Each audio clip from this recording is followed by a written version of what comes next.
welcome into the CHGO White Sox Podcast, presented by DraftKings Sportsbook, America's top-rated sportsbook. Download the app today and use promo code CHGO when you sign up. Welcome into Studio A of our CHGO offices here in the West Loop of Chicago. I'm Sean Anderson. You can follow me on Twitter at Sean_W_Anderson. Alongside me, as always, is the full CHGO White Sox crew. We got Vinnie Duber, who is back from Australia. You can follow him on Twitter at Vinnie Duber.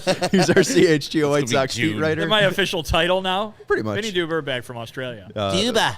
Do I have to say that to every White Sox player in spring training? Hi, Vinnie Duber, back from Australia. Your legal name is now Vinnie, back from Australia, Duber. Yeah. And that's Herb Lawrence. Hello. You can follow him on Twitter at Ecknerwall23. He is our CHGO White Sox community leader. We are the CHGO White Sox podcast. You can follow that on Twitter at CHGO_White Sox.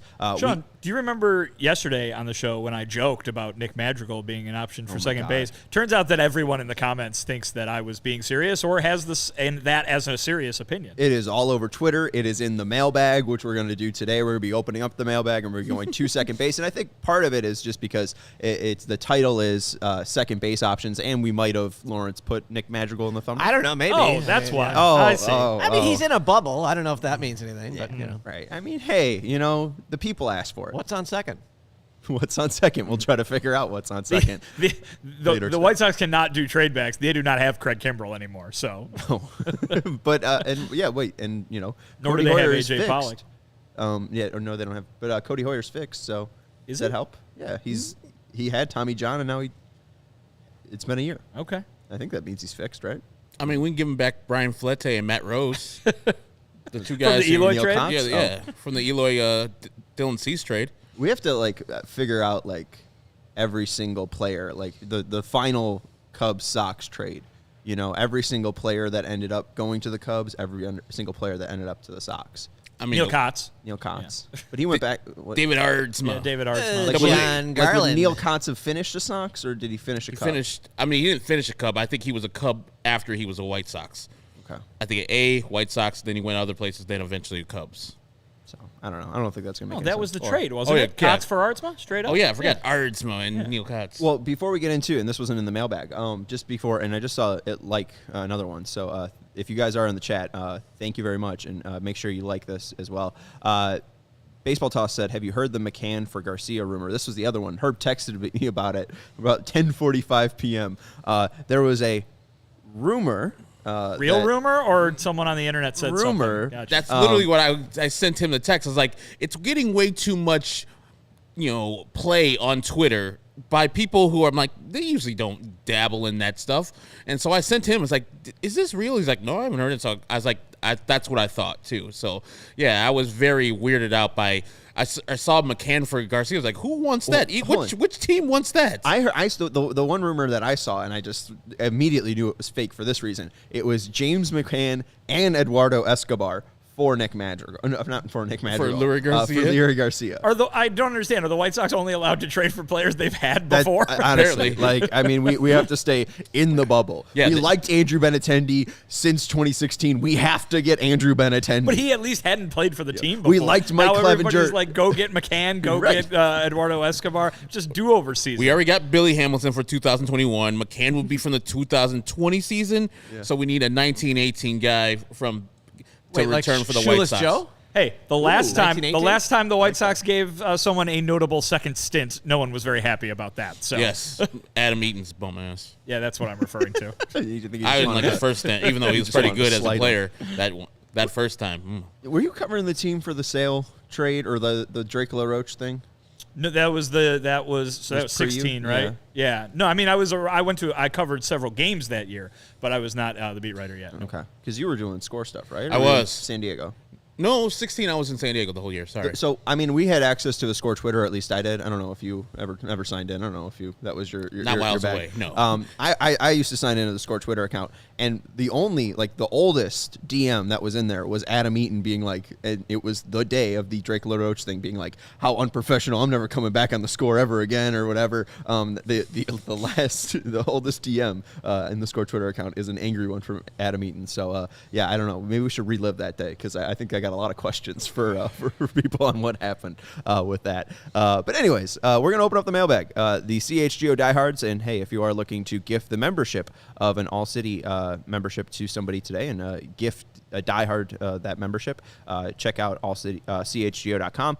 You get a shirt, a sticker pack, and a membership card, and that's where you get access to our Discord, where our diehards asked us questions. So we're going to go through the mailbag, and I ended yesterday's show basically saying we're going to be talking about second baseman, gentlemen, so get prepared. And we got a lot of second base questions. So first off, I want to start with Shane Newbanks, who is our Cubs troll in the White Sox Discord chat. He's also in the CHGO Cubs chat a lot. He said Aloy for Nick Madrigal. So thoughts? We're just not gonna examine the player yet, but that's a kind of a trade back. Kinda, At least he didn't ask for Cease too, right? Yeah, right. No, that's not happening. If Aloy was out for the rest of his career, I wouldn't dig that trade. You would have to. No, I would still be like, no, I think Aloy might have a chance to come back and give us much better than we're getting from Nicky. It's something. I'm good, Mr. 3000. And our guy Champagne Dan said current free agent, second base. Andrews, also one of would Leary start at second base opening day. So I think Leary, if it was opening day, he would get the start at second base. He just probably because, would. Yeah. He's on the Hall of Fame ballot.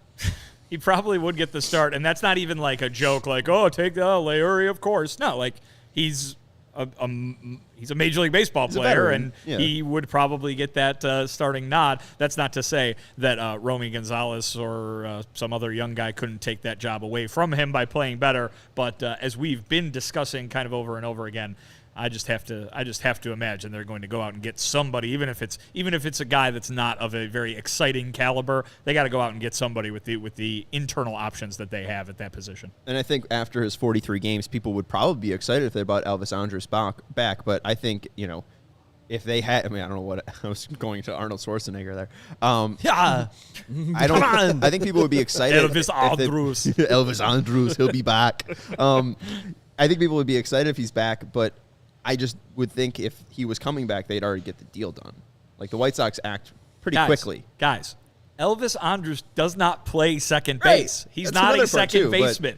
You can stop asking whether they're going to get Elvis Andrus to play second base. He does not play second base. All right, Herb, one of the guys he suggested, shortstop. Yeah, but that shortstop is it's a guy who's a defensive wizard at the position and not a guy that has started his whole career at shortstop and has been a star at shortstop. This guy who I'm referring to is Jose Iglesias. He's a wizard with the glove. I think a transition to second base would be easy, and I would much rather probably having him with the defensive traits that he has, and he's been doing well offensively. I know he played in Colorado last year, but I think that player transitions well into what the White Sox can do instead of Elvis Andrus, who would have to learn a different position. He's never played in the major leagues, which Jose Iglesias, while he hasn't played a lot at second, has played there. Well, let's flash his player card if we can, Lawrence. So Jose Iglesias will be the first one we'll talk about. I guess it could have been Nick Madrigal because he is in the list, but we'll go to Jose Iglesias first. Power doesn't really have it, and I'm taking numbers since 2020. So since 2020, not a ton of power from Jose Iglesias, at least compared to the leaderboard. He only has 15 home runs. Defense, he is the second best defender that we will talk about today. And durability, he's played nearly 300 games since 2020. The White Sox would love to have that on their team. So, there are some positives here, but again, not a second baseman. And I think Vinnie said at the beginning of this whole free agency, second base options are shit. They're not great. They're not going to be great. I think you're paraphrasing, but yes, yeah. He didn't say that. He wouldn't say that. But he pretty much, said that this is not going to be the White Sox really got a steal there as at second base. Unless you're trading for specific guys on specific teams that already are established on that team as superstars or all-stars, it's going to be hard for the White Sox to get an actual good second baseman that most fans are going to be like, yes, that was a good offseason signing or good offseason trade there for the White Sox. So Jose Iglesias, I'm trying to look at the other second basemen who are available as actual second basemen as free agents. I'm like, ooh, that is a shite list. It is not good. And so I went to the shortstop list. It's not great either, but I saw Jose Iglesias, and I was like, he's a good age. He's like a 32, 33, and he's been around, and he can glove it with the best of them.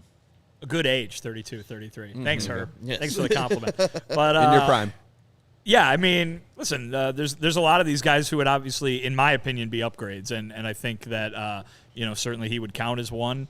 You do wonder, is it worth giving something up for the uncertainty of someone who hasn't played a lot at that position, right? I mean, I think the whole point would be to upgrade over the uncertainty that you have, because even if you are someone who is high on Lenin Sosa or Romy Gonzalez or Yolbert Sanchez or any of those young infielders that they have, there's not a lot of certainty there. Even Oscar Royal Crown Colas, we've discussed as being more certain than your run-of-the-mill prospect because of some of the pro experience that he has. So I would, in a year where you are looking to compete for a World Series and you've just doubled down on that goal by signing Andrew Benintendi, I think you would be looking for some certainty. Maybe a guy who doesn't play a lot of second base is not the most certainty that you could trade for. Yeah, and he is a free agent, so like that's the other thing too. You mentioned even that you would trade for, like, are they going to sign another free agent? Like Rick Hahn was joking, like, I told you we're going to make some trades, so of course we went out and signed a free agent.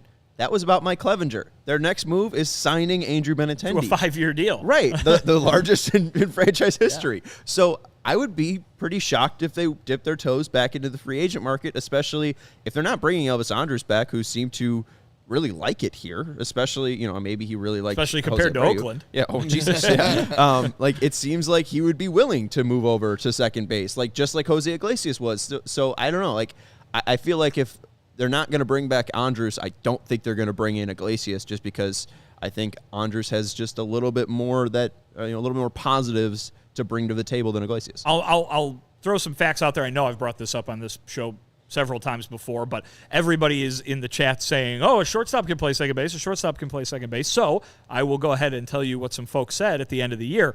Obviously, we know that Elvis Andrus was willing to move over to second base in the event that Tim Anderson had returned at the end of the season, and the White Sox were looking for a way to get a guy who at times is their best hitter, Tim Anderson, and a guy who at that time was one of their hottest hitters in Elvis Andrus, to have those guys in the lineup at the same time. That made sense. It made plenty of sense. They were making that last-ditch effort to make the postseason. It made sense.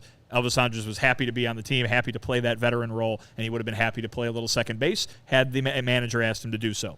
Miguel Cairo, who was the acting manager at the time, was a major league infielder for a very long time. He was asked, can Elvis Andrus play second base? He's never done it before. And his answer was, yeah, he's a shortstop. Of course he could play second base. Some of the comments that we're seeing reflect that opinion that Miguel Cairo also had.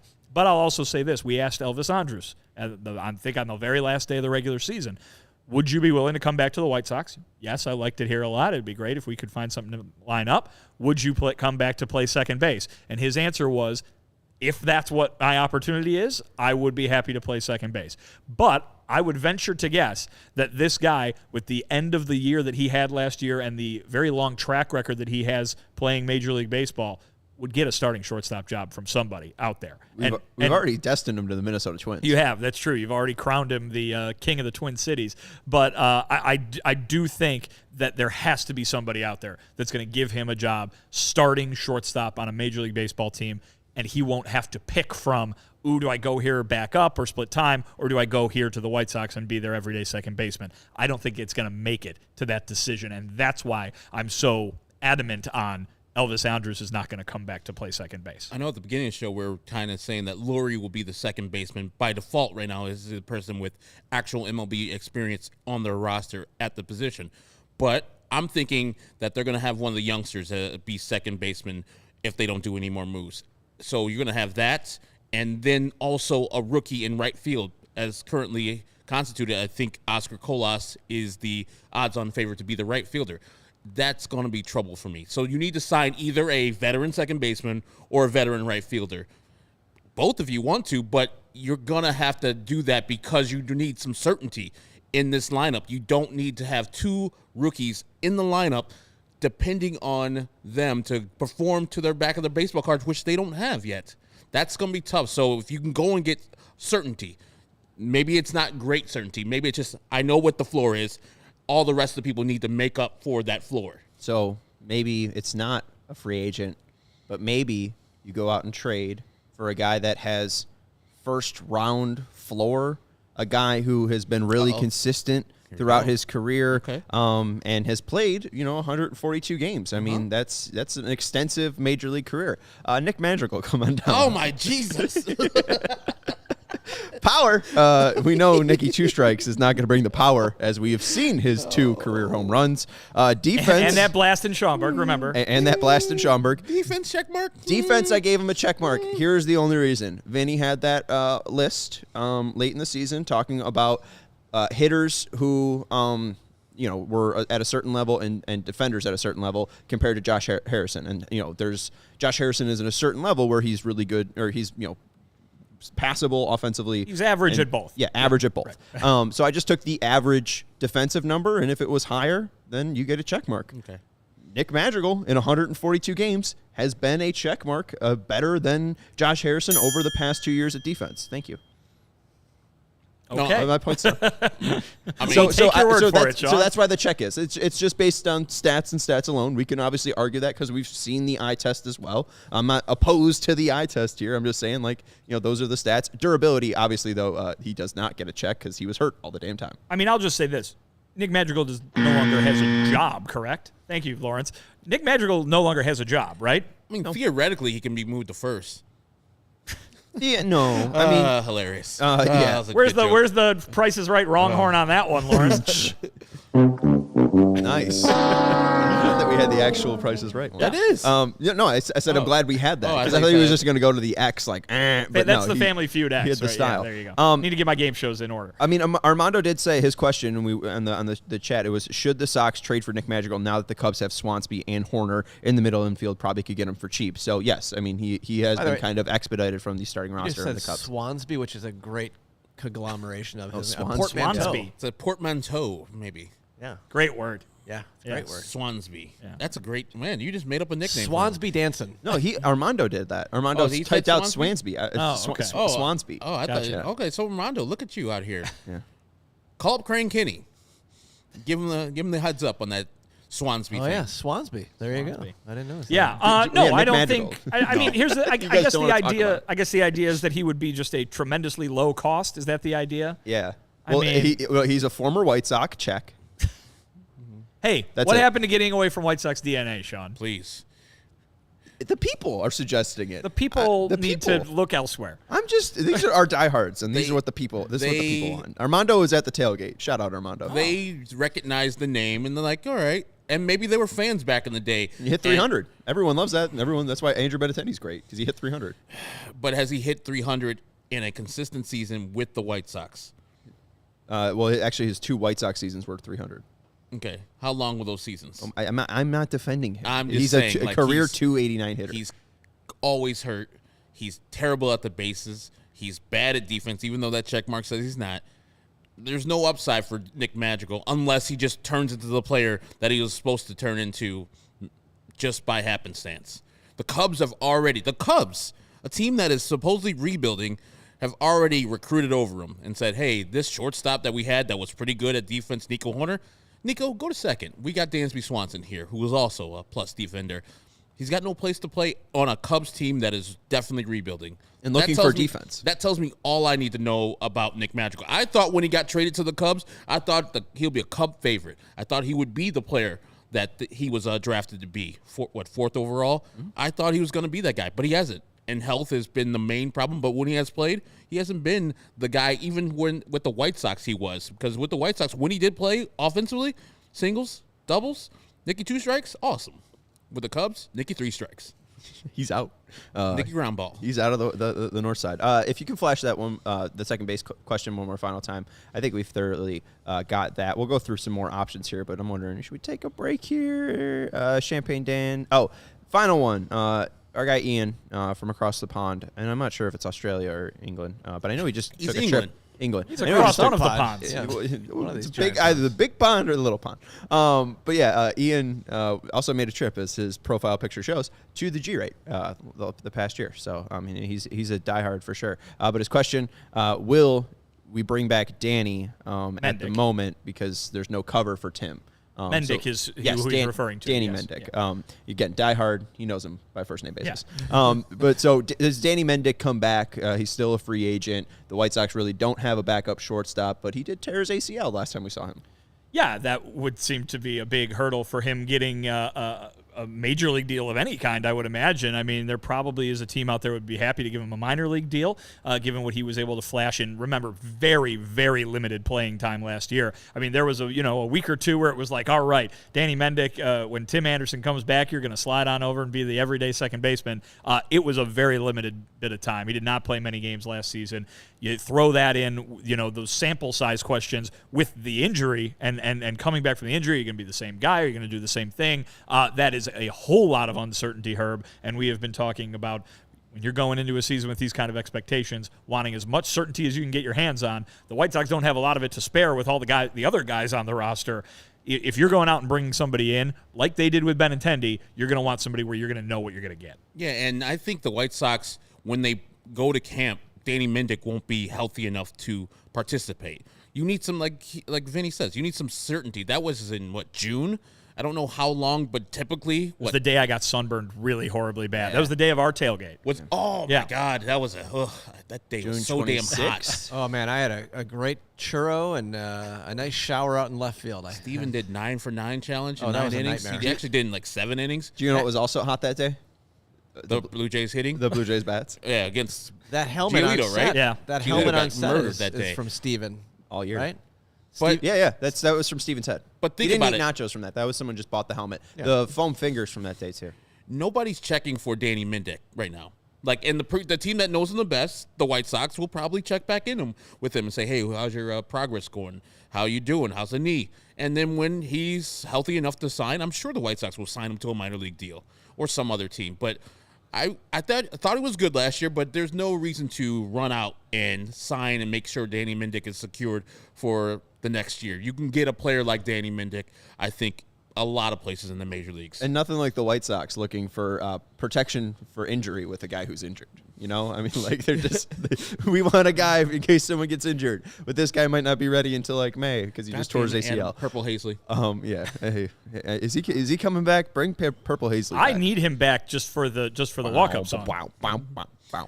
Does he actually do it? Yeah, he did Purple Haze. I don't know if that's his pick, but somebody picked it for him. That was Voodoo You were Child. singing Voodoo Yeah. Child. That's okay. That's on good, me. too. Yeah, it's the same guy, at least.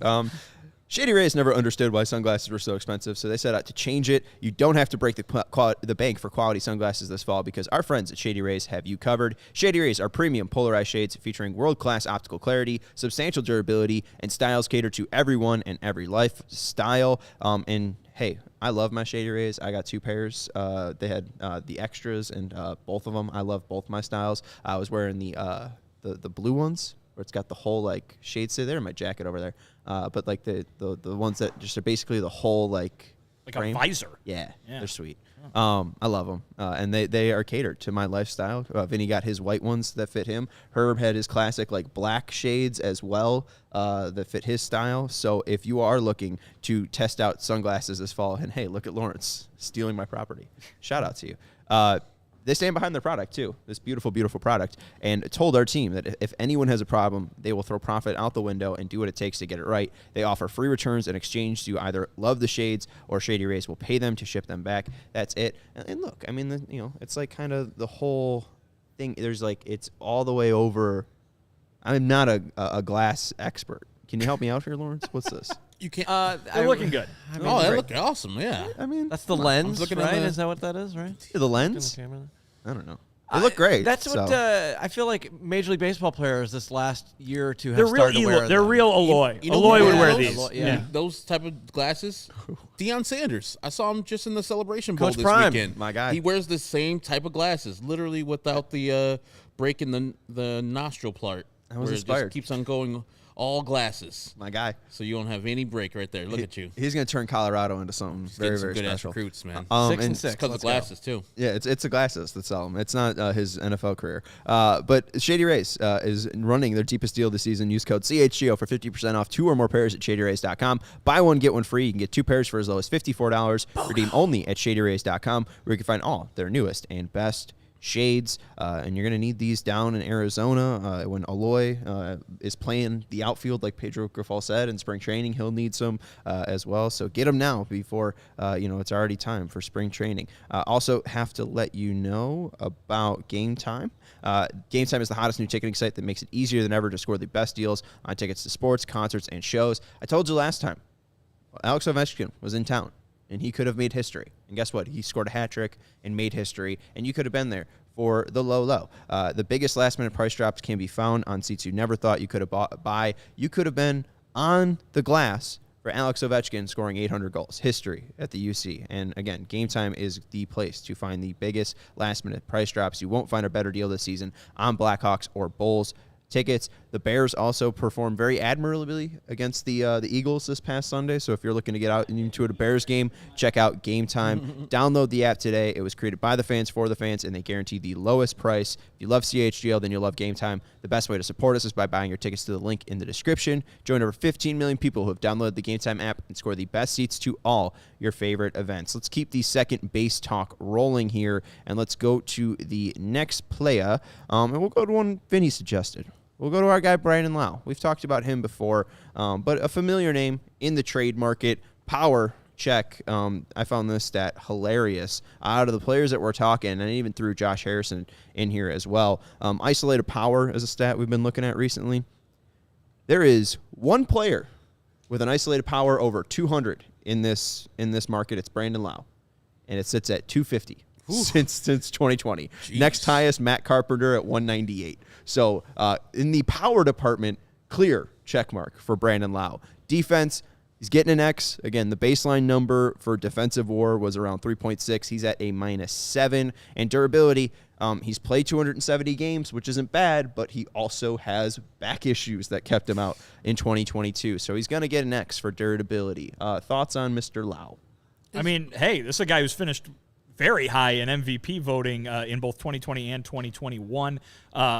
If you are talking about getting the best hitter out there of the guys that we're talking about today, he's the one. I mean, he's the guy. You're going to want him in the middle of the lineup. That's going to make the lineup better. And because of that, are you going to be able to get him? And I think that certainly could be a question with any trade candidate that's out there today. But in terms of giving yourself a big upgrade. Remember, people have been looking for a big boost to this White Sox lineup, and I'm not saying that Brandon Lau is necessarily better than Andrew Benintendi or not, but if you're looking for the biggest boost you can get, Benintendi was a decently sized boost, though I don't think a lot of people saw it that way. Lau would probably be even bigger given the position, right? And you're getting one of the second basemen out there. But again, it's can the White Sox get him? What does a White Sox trade look like?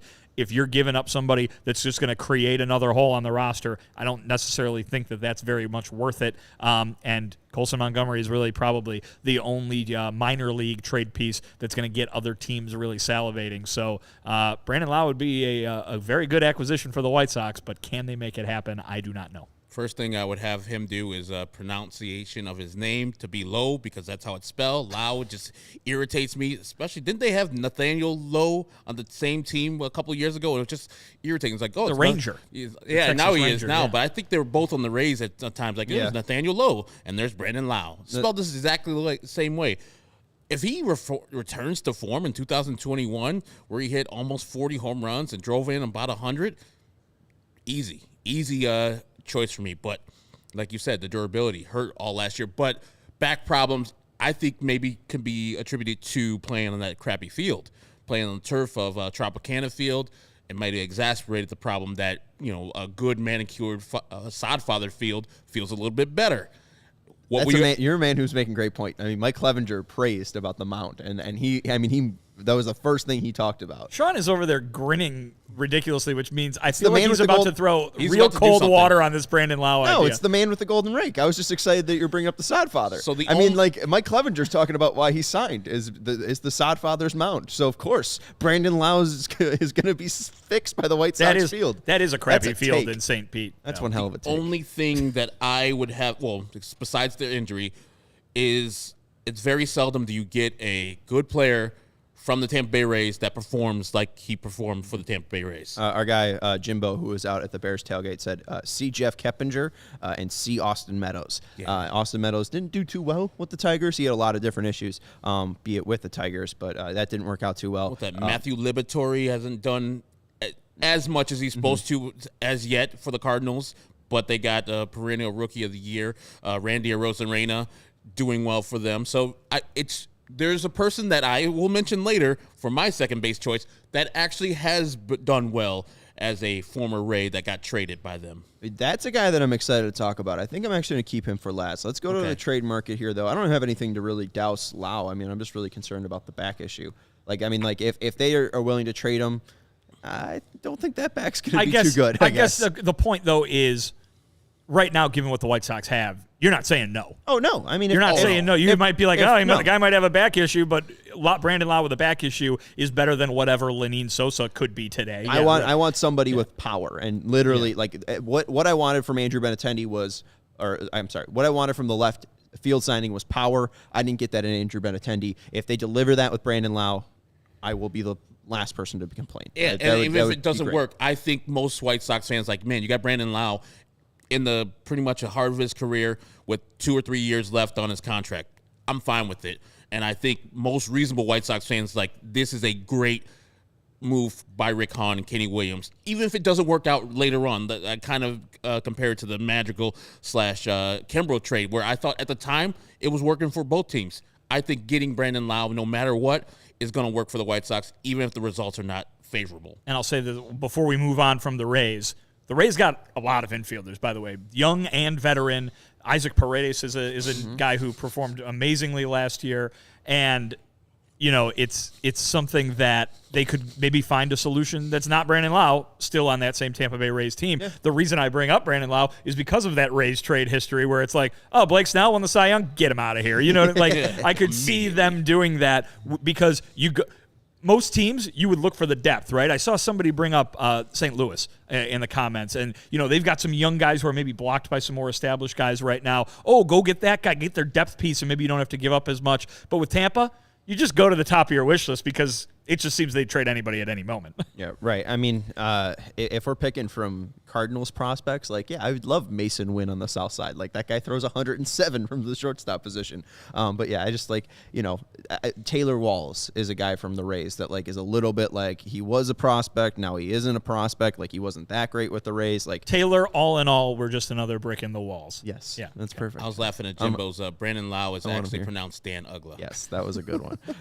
Let's move now to a different trade, and it's Gleyber Torres of the Yankees. We've brought him up. We'll stay in the AL East. He checks the power, obviously not as well as Brandon Lau did, but with his 36 home runs, that is near the top of the players that we're talking about. It's third. Defense, he is at a minus 5.4, so he's a little bit better than Lau, but again, still below average at the position. But durability, he has played over 300 games in the past 3 years since 2020, so I'll take that. What's the motivation for the Yankees to move this guy? They have Volpe and another Peraza, who are top prospects that seem to be moving their way up, and then Peraza as well. Already on the team, and played well at the shortstop position. And so that's what I'm saying. Are they actually motivated to move him, or they're putting his name out there to see what they can get because they know they have these prospects behind him? This is the only thing. I don't want to give up a lot, and I know the Yankees would ask for a decent amount to get Gleyber Torres off of their team and come to the White Sox. The player, I'll take him in a second at second base. But I don't know if you have to part with Montgomery. You have to part with Ramos or people that you don't want to part with on the White Sox staff. And I don't know if Gleyber Torres is the player that I would want to have these guys be mortgaged and the future be gone. Yeah, you're absolutely right. And I think that applies to basically anybody that would get you, the White Sox fan, excited. You know what I mean? Mm-hmm. If they're going to go out and trade for a player the caliber of Josh Harrison or maybe even a little better, and, the trade in which they don't give anything up, you're not getting Gleyber Torres back. You're not getting Brandon Lau back. So who knows? They might not even be able to make that trade, right? That Torres trade, that Lau trade. if you're going to the trade that they're able to make, the Connor Pilkington for Cesar Hernandez trade over again that they're able to make right now is going to get you that caliber of second baseman. And so you have to be ready, if you're a White Sox fan, for that hole maybe to be filled with somebody who's not terribly exciting, but might still be an upgrade. Just with the Lau and Torres discussion, who is more likely to be traded in your guys' mind? Lau is signed for 2023, 2024, and then in 2025 and 2026, he has a player option. So 4 more years of control for Brandon Lau. Gleyber Torres will be a free agent in 2 years. So maybe who has more motivation to move one of these players? Who's more likely to move this offseason, Lau or Torres? I would say the Rays would have more motivation to move a guy who's taken up money on their books. Yes. They operate on a shoestring budget down there. They do it exceptionally well.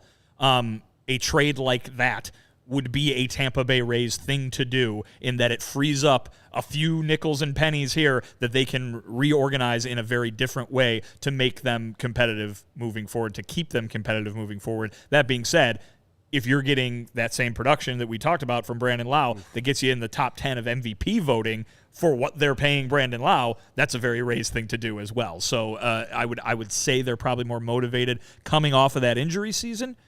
But again, he's such a bargain if he's going to be the guy that he was 2 years ago. I would agree. Lau is probably the more motivated. And I was asking you about the Yankees thing. Like, he's a good player. Gleyber Torres is a good player, and they're going for it. And to have 36-plus home runs as a middle infielder is a valuable thing for them and any other team. So why would they move off of that if his contract is not prohibitive, which the Yankees don't give a damn about that, and there's not a person that giving them their specific deal? I'm sure they're not like, we need to get rid of Gleyber Torres. They're like, we'll get rid of him for our price. Yeah. Well, I mean, maybe they want to improve their defense, and they don't need 36 home runs over the past 3 years at second base because they have 62 in left field. So power isn't really what it's always good to get more. They need. Hey, you're not wrong. All right, let's go to one of the other options before we take another break here. Do we want to stay with the trades? We did Jose Iglesias, we did Nick Madrigal, we did Gleyber Torres, we did Brandon Lau. Let's stick with the trades here. Let's go with Herb's guy, Jake Cronenworth. Jake Cronenworth is going to be bringing the power. He's going to be bringing the defense, and he's going to be bringing the durability. Will he be bringing Denoise and bringing Defunk too? Always brings Denoise and Defunk. Jake Cronenworth played 364 games, the most that we will be the most out of any of the players that we're talking about since 2020. I love the Crone Zone. The Crone Zone's a great place. 42 home runs, second most about the players that we're talking about. And defense, he is the third best defender that we'll be talking about. So he checks all of these boxes, I think, phenomenally, exceedingly well. This is pie in the sky, of course, because James Cronenworth's a 2-time All-Star. He's been good for the San Diego Padres, but you see the dynamic shifting there in San Diego with Xander Bogaerts going to be playing shortstop. Then you got to move Hassan Kim somewhere. He played a fantastic shortstop last year. They're most likely going to be moving him to second base, and then their plan is to have Jake Cronenworth as the first baseman going in next year. But also, they're thinking about signing back Drury. They're thinking about signing back Jerickson Profar. So where's their and they have Fernando Tatis Jr. Where's their former shortstop going to play? Is he going to play in left field or center and displace the actual Gold Glover in Trent Grisham, or probably left field for himself? Manny Machado's opted out 2023 too. And Manny Machado's going to be leaving maybe next year. He's definitely opting out. I don't know if he's going to be leaving. So you need to have options open. So they wouldn't want to trade Jake Cronenworth, and you would have to bowl them over with a great deal to get Jake Cronenworth. This is a player that I would trade Colson Montgomery and others, a lot others, to get, because the value at the player at second base, with the durability, with the power, with the left-handed bat, everything. And he's also a relieving pitcher, so Rick would love him. This guy would solve a lot of White Sox problems. Left-handed hitter, but it's going to take a lot. And I don't know if the White Sox have what it takes, or if even the Padres are entertaining trading. But there's a glut of good players in the San Diego organization that they have to move. And if they can get something for Jake Cronenworth, who's coming into his first year of arbitration, I believe, they can probably turn that around pretty quickly and have the options for Fernando Tatis, either left field or first base or whatever he needs to play. You brought up Colson Montgomery again. I know we've mentioned him a couple times already today. I don't see him going anywhere. I don't see the White Sox trading him, not only because he's a very good player, it seems, and he's got, they've got really high hopes for him, but Tim Anderson's contract is up when?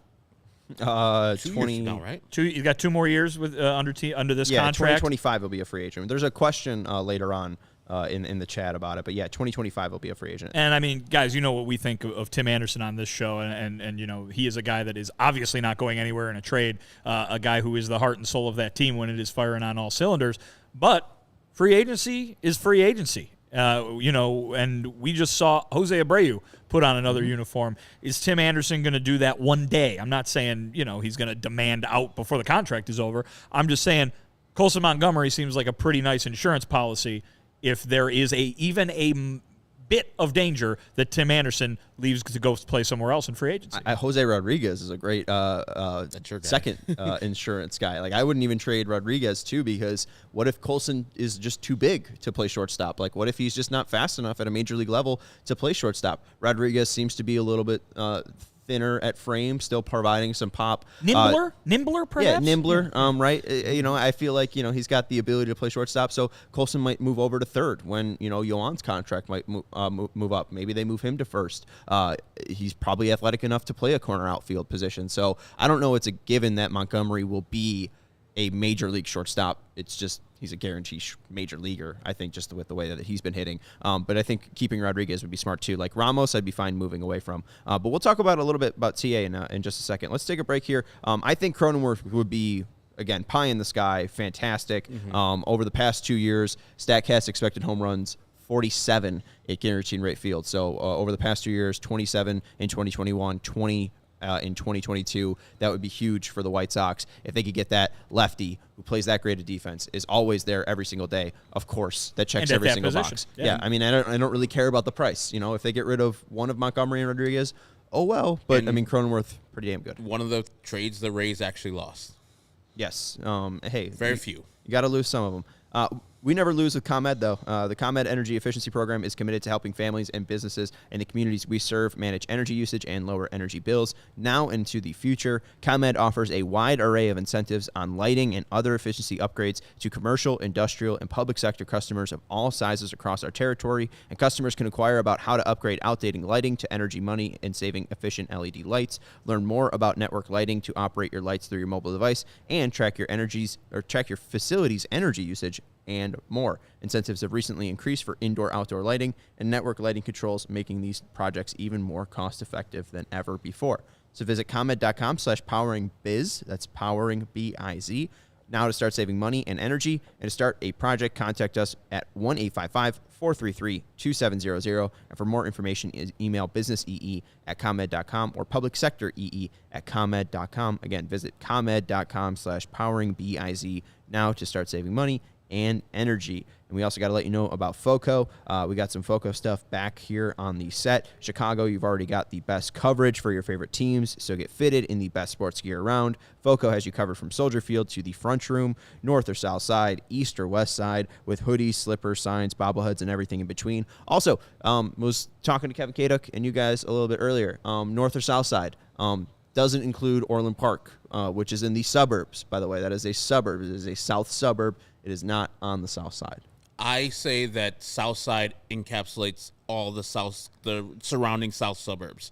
You can be a south sider without being a Chicagoan. I say that. So that's what you are. I disagree. I mean, it's a suburb. You'd write, if you're going to mail something, it would say Orland Park, Illinois. You're not a Chicagoan. You're a south sider. Yeah. I've never liked this discussion. Listen, if you live in Chicagoland, you can identify as a Chicagoan. That's fine with me. With hoodies, slippers, signs, bobbleheads, and everything in between, get decked out like tomorrow with apparel from the leaders in sports merch and collectibles, FOCO. If you're looking for the perfect gift for football fans in your life, FOCO's got you covered with hoodies to fight that Lake Michigan breeze. Check out FOCO.com, FOCO, or click the link in the description below. For all non-presale items, use the promo code CHGO for 10% off. Again, FOCO.com, or click the link in the description below. For all non-presale items, use the promo code CHGO, again, for 10% off. Wait, just Herb, does this mean if you're from Naperville, you're a West Sider? No. Okay. Naperville, no. Just checking. So where's the cutoff for you? No, I think specifically south siders are more generic. South suburbanites. He's talking about the culture. Are like more connected to the south side and the White Sox than any other person like the Northsiders, like they're not necessarily Cub fans, or That's a North very good Shore point. people are not necessarily Cub fans. But you go to the South Side and South Suburban guys; those are dyed-in-the-wool Southsiders. They just probably wanted to be in the suburbs a little bit more. Or hey, they just have a lot more money to spread their legs. Hey, Milanos, Palermo's nice. Boy. Polish sausage. This is my South Side accent. going, You're doing great. Yeah, I mean, come on. Vito and Nick's. Let them cook. Or is it Nick and Vito's? Vito and Nick. It's Vito and Nick's. I was just at Vito and Nick's number 2 like a couple weekends ago. Amazing. Number two. Yeah, it's out in Why would you Palos name that a Hills. restaurant? It's not Vito. It's not just number 2. No, That's not a bad point, Sean. I don't know. It's just the second. It's the Vito second Nick's. one. Yeah, I could tell, but like, why don't you just Vito and Nick's 2 Electric Boogaloo? Like, I don't know. Like, was it good? It was amazing, Vito and Nick's number 2. and it's like I. Oh, okay. Like It's Roman I. numerals. All right. See, Episode 2. Yeah, I thought it was like It's a real Attack of the Clones Number situation 2. is what it is. Yeah. It's not like Taco Burrito Palace number 2, which is Hey, amazing. I used to go there all the time. Oh yeah, Yeah. it's usually around 2 in the morning. Yep. Is this- Absolutely. This seems like a completely different place. It was tasted just like the original to me. It was delicious. Hickory Hills, though. All right. Hickory Hills are those. That's a Palos great one to Hills, say yeah. with that accent, Herb. Hickory Hickory Hills. Hickory Hills. Palos Park. 708-430-2800. That's a good line from Al. He's a far South Sider in Mississippi. Nice. That's the far South Side, all There the you way go. down there. Mercy. All right, stretch, as Hawk would say. Let's go into the final. They got all my money in 2. Gulf Fort, Mississippi. Mercy. Speaking of Hawk Ford out there, as you brought up, Vinny. Yeah. Mercy. That's in Oakland. They On got all 95th my Street in Oakland. They got all my money in Hawk Ford.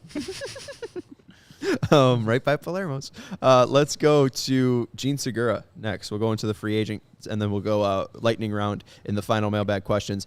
Power for Gene Segura doesn't check that box there. Doesn't hit a ton of home runs, 31 in the past 22. Well, hey, hold on. Maybe we should have this debate real quick. I put an X there. He has 31 home runs in 283 games. But Gleyber Torres has 309 games played, but 36 home runs. So 5 more home runs, but about 20 more games played. So should Gene Segura be getting a check mark here? I don't know. I don't know if anybody's like power bat Gene Segura. No. You know what I mean? I think he's listen, he would be good. He would be an upgrade. He would be good. I don't think he would be a huge upgrade over Josh Harrison, especially when Josh Harrison is, playing well, but he's an upgrade over what they got. And I think the idea is, do you want to pay Gene Segura as much as it would cost to get Gene Segura here to be only that little bit of an upgrade? Right. I agree. Yeah, I would love him on the team just because I spoke earlier. You want more certainty in the lineup, but yeah, he's not gonna be the power bat that Lau or Jake Cronenworth are. He's gonna be a solid defender that's gonna give you, those 36 home runs you said in 2 years. I'll take him in a second, but I don't think that spending a lot of money on Gene Segura is a wise decision when you have such a limited budget. Now, if they get him for their price, under market value, I'm taking him. And that's possible. Maybe he's one of those guys that's looking for a job in February, right? And the White Sox could capitalize at a lower cost. Looking at isolated power, Gleyber Torres 150, Gene Segura 136, Josh Harrison 120 over the past 3 years. So basically in the middle there, 14-point difference between him and Torres, 16-point difference between him and Harrison. So I guess he leans a little bit towards more Torres, but let's still give him an X. He is the best defender we're talking about, at least by the defense value on Fangraphs at a 17. The next highest again is Iglesias at 12.4. So he's got a pretty marginal gap there. And then durability, he's played about 283 games, so we'll give him a check there. Final guy I want to bring up, he is a lefty, and then we'll wrap up this discussion. Power, he checks 22 home runs in only 227 games, but isolated power near 200 at 198. It's Matt Carpenter. His defense, a clear X, hasn't played second base since 2019. And durability, he's broken his foot twice now. In 2019, he was out for 6 to 8 weeks after he fouled the ball off of his foot and broke it. And then in 2022, after he had a 1,000 OPS in 34 games for the Yankees, fouled a ball off of his foot and broke it. That's bad luck right there. Bad luck. Well, look at that mustache. It's a beautiful mustache. It's a beautiful mustache. I mean, do we need another mustache guy? Hey, you can never have enough. But I think the point is the one you brought up, which is he able to play second base anymore? I mean, and this is not a guy who we're talking about where it's, Elvis Andrus, athletic shortstop, a guy who's mastered shortstop. Could he slide over to second base and succeed? A lot of people are saying, yeah, of course he can do it. It's fine. Matt Carpenter is a guy who has aged out of second base, it has seemed. That probably would not work out super well from a defensive standpoint. He's been playing mostly first, if I'm not mistaken, for the last few years, right? So I misspoke. Last time he played second base was in the 2018 season, not the 2019 season. He played 83 innings, but last year he played mostly outfield. 106 innings in the outfield, I think specifically mostly right field, 85 innings. Played 25 innings at first base, 16 innings at third base, and then also bouncing back between right and left field. So, I mean, he's corner guy mostly, but hey, Matt, we'll give you a major league starting job to hit home runs.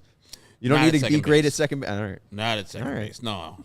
Man doesn't play second base, and when he did, if I recall correctly, he wasn't that great as a second baseman in 2018. Didn't he get replaced with like Paul DeJong or something like that? One of the Cardinal mini rookies they brought up. It's like, that's enough from Matt Carpenter. Let's move him to third. And then I don't think he's the second baseman that the White Sox need. Now, if you want to bring him off a bench and as a better option for left-handed power than Gavin Sheets, I can talk, but his price is going to be exorbitant for a person that role. So, no, I'm good on Matt Carpenter. I like his mustache, though. Yeah. It works. Well, does it leave if he leaves the Yankees? That's the thing. He used to be a big beard guy, a big Dallas Keuchel kind of beard guy. And when you go to the Yankees, obviously you got to clean things up. We get a great stash out of the deal, but how long is it really sticking around? Maybe Dylan would, if Carlos motivate him a Rodon little has to keep to it. Yeah, he's gonna have to clean. He's gonna have to clean things up. Rodon's gonna have to go cleaner mustache, and that was the thing. Like, I was upset because, obviously I'm just upset about Rodon in general, but like, he's now gonna go to New York. I think he's gonna at least try a mustache because Nestor has a mustache, which just makes me think like if Dylan, they were the what was the Backyard Boys or whatever, they had their little show on YouTube opening up their baseball cards thing. Yeah, if Dylan grows a mustache, I think Backroom, right? Yeah, Backroom Boys. If Dylan's growing a mustache and having success in 2022, and Carlos is still on the team, Carlos is growing a mustache. So I don't know. I felt like we missed out on an opportunity there. Shocker. Any final thoughts on second base before we wrap this up? We good? I think the final thought is if they're going to trade for somebody, who are they trading? Yeah. I don't think anybody is really settled on that. I mean, it's not a situation where there are some people who would say, "Oh, I'd give up Giolito for, I'd give up Hendricks for, I'd give up Colson Montgomery for."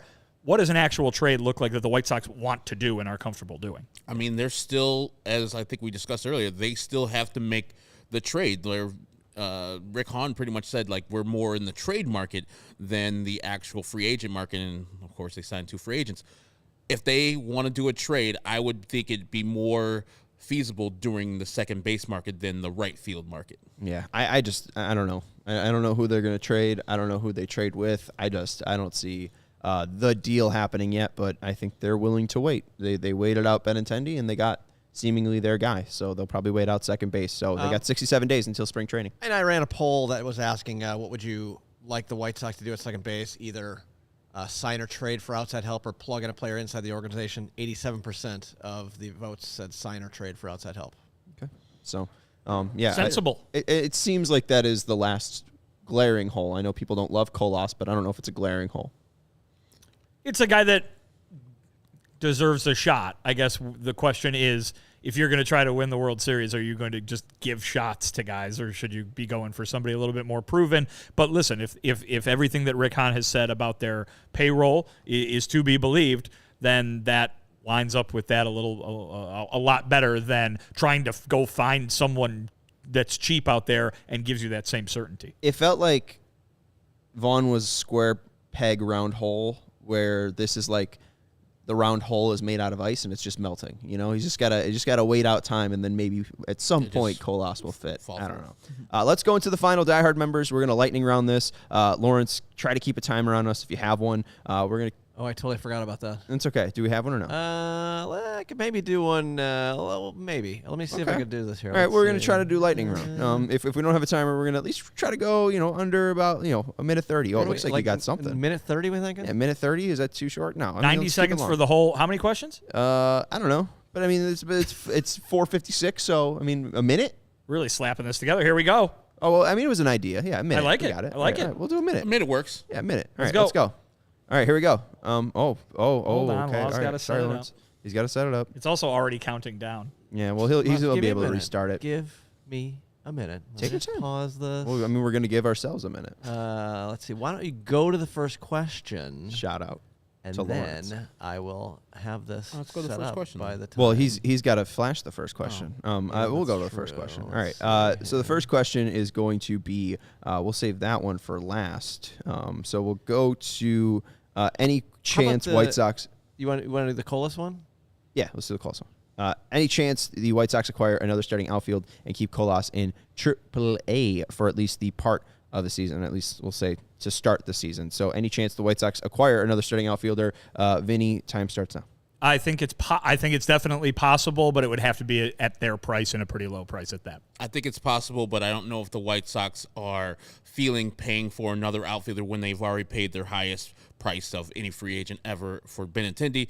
Then they would probably have to put in a pretty penny for the next guy in right field where they have a solution already in Oscar Colas. Yeah, I mean, I'm excited for him. He's only 25. The White Sox rushed Andrew Vaughn when he was, playing less than 150 games in the minors. Nick Madrigal didn't have that extensive of a run. Oscar Colas has had a lot of time playing baseball, more times than some of the other projects they've rushed to the major league. So I would be absolutely fine if he is the opening day right fielder. I would say no. If I had a choice, I would say Adam Duvall. It doesn't seem like Conforto's likely, but Duvall seems like it would be a fun addition. All right, thank you, Who's Your Daddy, for that question. Look at that. You guys still have 9 seconds to talk. So it's a minute per question. I thought it was a minute question. for all of them. No, I was trying no. to be so fast. Okay. That would have been way too fast. Yeah, I mean, you guys, I think, both ended around 48. Let's go to the next question. I think it's, from K. Jelly. Is Billy Hamilton the last, this is, I guess, is the same free agent, the last outfielder to be signed by the White Sox this offseason? I will say no. This is basically my ability to get the Jason Hayward agenda on the podcast again. Jason Hayward has been signed by the Dodgers, of course, to a minor league deal. So the one other minor league outfielder I wanted them to sign was Jason Hayward. Doesn't seem like that's going to happen. I think their focus probably for at least minor league depth will be on starting pitching, just because the organization lacked that a lot in the minor leagues. So I don't know about another outfielder being signed here. It seems like trade will be possible, and if not, I think Colas is the opening day right fielder. I don't think they're going to sign another outfielder. My heart of hearts says they're not going to do that. And so, yeah, Billy Hamilton, Victor Reyes will be your 4th and 5th outfield options. I mean, there's no guarantee those two guys even make the team, to be quite honest. A minor league deal, I think, is something that could happen at any moment because it is such a flyer. I don't think you're going into it saying, we're going to sign a guy to a minor league deal and hopefully he's the 4th outfielder. I don't think that's the way you approach it. So is it the last guy they give a minor league deal to? Who knows? Maybe not. They could give it to anybody they want. Let's go to the next question here. Hey, right under. You guys are awesome. I don't even have to hit the the noise or anything. This is great. I don't want to hear that. I don't want to hear that Family Feud horn. Thank you, Who's Your Daddy, and thank you to K Jelly on that one. Right, it's K Jelly. Yep. Thank you to K Jelly on that one. Next one, Who's Your Daddy again? Could the Sox be looking at an extension for TA given the smaller payroll on the books in 2025 and beyond, given the market we've seen for shortstops? What could some numbers look like? He's 32 years old. I would be shocked to see him get any double-digit contract here. Timer has started. What do we think of a TA extension? I think we've talked about Colston Montgomery a lot. And if they're not going to trade him, there's a reason why they want him. They see him projected as the shortstop of the future, and they could just let Timmy's contract run out. And I don't think they're going to extend him before his contract runs out. If Tim Anderson wants to do a contract extension with the White Sox, it would make sense for the White Sox to be interested. He is worth far more to them, Herb, as you talk about all the time, than just the numbers on the stat sheet, and I think that they would be interested in such a thing. The question is, Does he want to do that, or does he want to go to free agency where he can get all these teams bidding for him and get the kind of contracts like the ones that were handed out this winter? Yeah, I don't see it happening, but we do see him going to Driveline. So maybe he is trying to bolster his power, try to look at make some of those offensive stats a little bit more pretty. All you got to look at is Dansby Swanson last 2 years. Right. I mean, the home runs were there for Dansby. I mean, Dansby did play every single day last year, which I think was also a boost, and he has such great fielding numbers. But, yeah, I don't know. I would say Tim, extension's a weird number just because he's at 32 for a shortstop. Another one from Clark here, no at none. With the exception of the sky, when was the last time Chicago sports was this depressing? 1982. 1982, the Cubs did not make the playoffs. They went 73-89. The White Sox in 1982, obviously right before 1983, the Tony La Russa team went 87-55. Then the Bulls back in 82. This was right before they got Jordan. They did not make the playoffs. I don't have the actual Should I have not started the clock yet? I feel like this is gonna take a minute. When was the last time it was this depressing? Sorry. I mean, that whole time, I think about it all the time where the White Sox in 83 like broke a long playoff drought for baseball teams in Chicago. Like the playoff team before that one, I think was like the 59 White Sox, the Go-Go White Sox. Before that, Chicago baseball. Like that is that's generations in between there. Yeah, the 80s, like when I was born in 78, and I got to see the Bears win the Super Bowl. Sorry, I'm taking all the time. Was a golden time because of it was such a dearth in this town. I took up all the time. That's on me. Vinny?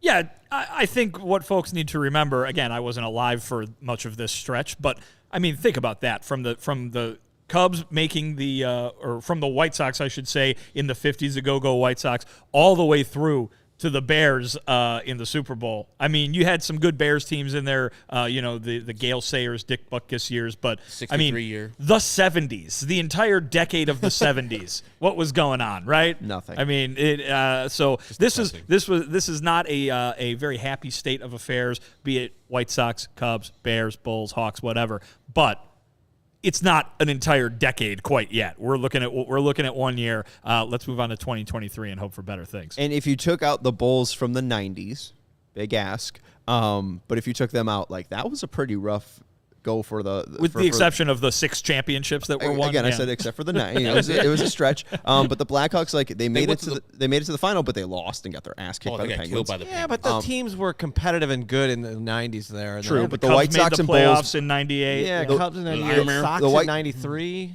Ellis Burks catching the last out of that to win the division. Like the White Sox, but like their best team, their chances to win a World Series were ousted by the lockout. Right. The Cubs never made the playoffs. The Bears once, 98. Right. And the Bears were terrible in the 90s. So, I don't know. But the 90s, you get to see the best White Sox player of all time. True.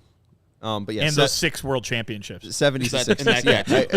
And again, former White Sox farmhand do something in basketball. Way over time here. So I wasn't alive in the 90s. My bad. Let's go to the final question. And again, it's from Clark. If you give Sox fans one gift this Christmas, what would it be? Time starts now. Vinny, go. Eloy Robert bobblehead. Again? Well, I haven't given it to anybody. You're saying what would you gift a Sox fan in your life? Okay, I read that question differently. Yeah. My bad. Okay. Yeah. I thought Sox fans as a collective. Oh, yeah. They just need to cheer up, so give them an Eloy Robert bobblehead. They'll put a smile right on their face. I would give them, on that thing, I thought you were going Eloy Robert, like health. That's what I would give them. I'm not Magic, Herb. Yeah, hey, I'm not Magic Johnson. Oh, Santa's magic.